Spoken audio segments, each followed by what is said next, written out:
CMUEagles.com here with women's basketball head coach James Arnold following the Eagles' 61-53 victory over Culver Stockton in the regular season finale on Monday night. Coach, your general statement regarding the win. Well, it wasn't the prettiest thing in the world, but this is not an easy place to play, and Culver has a lot of talent and has been pretty good here out at home, and got a lot of really nice weapons. So to gut it out, as we like to say, or tough it out, I was pretty impressed with that, especially when outside of one or two people, we didn't have our best performance, but I thought our effort was good enough to pull through, and we did just enough to get a nice win on the road. The Eagles fell behind 8-0 early before rallying. What did you say to your team in the early minutes? Well, we burned a timeout early. We ran some new, fresh legs in there early.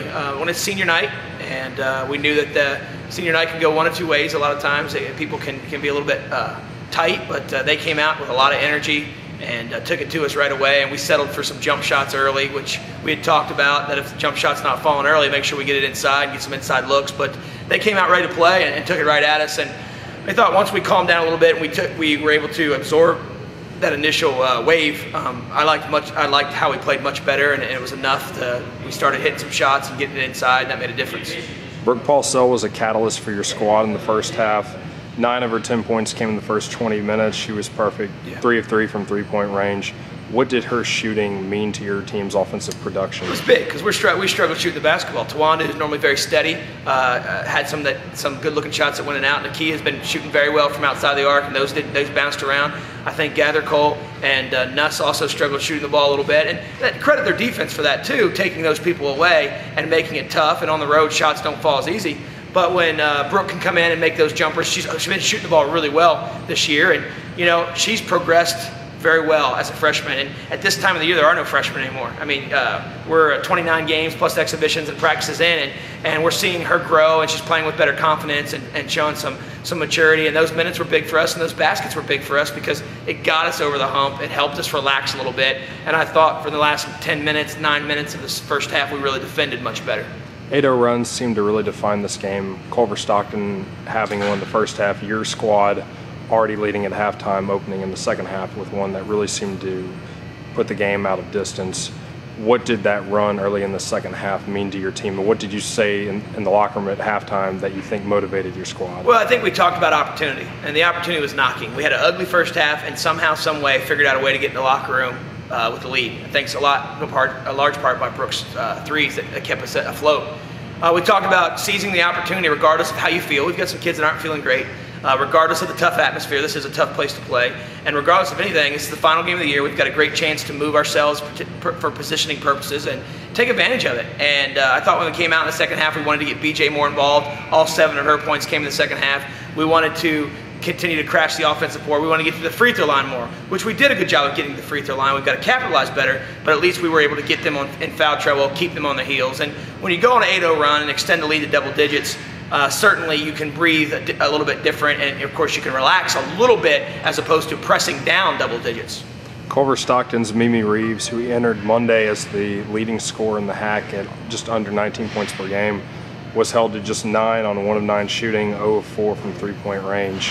What was your plan to defend her heading into the game? Well, I think Brittany Joseph is as good defensively as you can get in this league. I think Jasmine Poteet is also a great defender. But Nakia Robinson did an outstanding job on Mimi as well. Here's what I think about the Mimi situation is that she's really explosive and really good.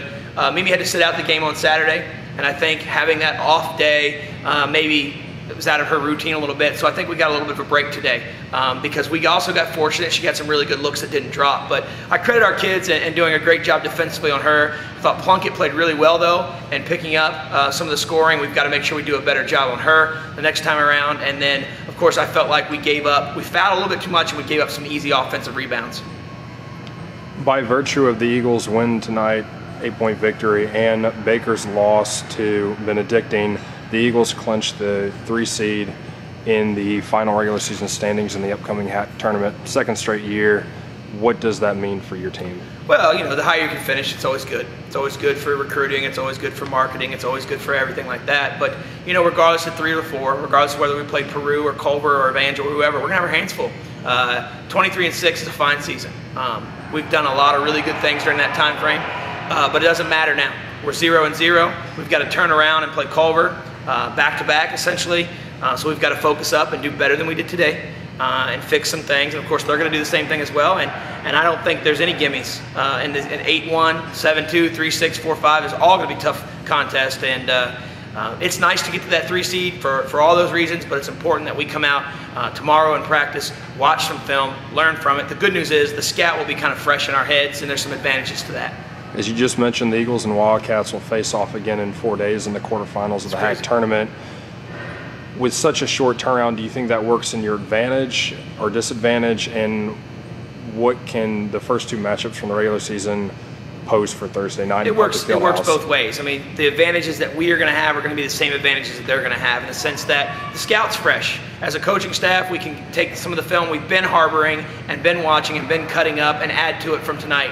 There were things that we did tonight that were pretty good. There were things they did tonight that they did really well. So we need to go back and try to fix those little things. And basically, everybody knows everybody by this time of the year, so it's important we come out. We've got to show a lot of fight, show a lot of commitment, show a lot of playing together. We've had some shooters that are struggling. We're going to have to make some shots. We can't shoot as poorly as we did. Win the free throw line battle, win the rebound battle, and I like our chances. But it's certainly going to be tough to beat any team 3 times, especially a quality team with some quality scores. But I'm excited to be back home. I think we're going to have a great crowd. I'm excited about the doubleheader with the men. And so I think that Puckett's going to be rocking, and I'm looking forward to getting the opportunity to play again.